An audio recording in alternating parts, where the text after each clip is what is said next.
Track 1.35. And now it's that time in the morning to stop what you're doing, sit back and enjoy Radio Romances. Today's story comes from Sophie, who describes herself as a work-at-home mother. Sophie used to work in a big law firm in London. She had friends, she had a job she liked, she was happy. But there was one thing missing in her life. She wanted to fall in love. She used to dream about meeting the perfect man, but at the same time, she used to believe that love at first sight only happened in films. Until Sophie still remembers the first time she saw him on the platform. She was waiting for her usual train to work. She recognized lots of the regular passengers, but this time there was a new face, a tall, good-looking guy in his 20s. That was the beginning of Sophie's love story with the stranger she decided to call Train Man. In the mornings, on the train, she used to sit where she could see him. Soon, all her friends at work knew about him, and every day they would ask her, "Did you see Train Man today?" And she'd smile back. There was only one problem. She had never spoken to him. One day she came up with a plan. While he was walking past her, she dropped her ticket. Train Man picked it up and gave it to her.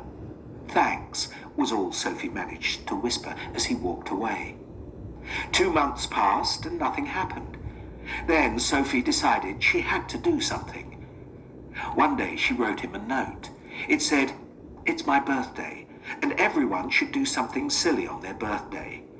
Would you like to go for a coffee sometime?" And included her email address.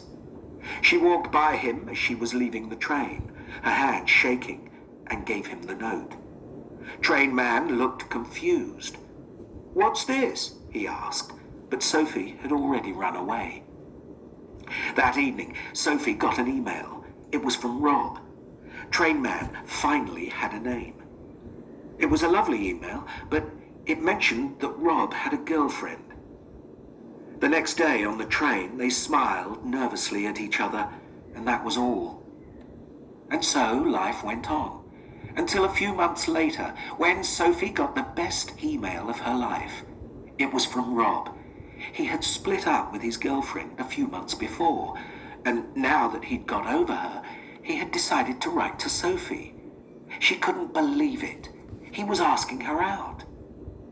3 days later, they went on their first date. They started going out, and they fell in love. Some months later, on a train traveling across Australia on holiday, Rob asked Sophie to marry him. They got engaged, and then they got married the following summer. A year later, they decided to start a family. Today, they have a daughter called Megan, and Sophie still calls Rob her Train Man.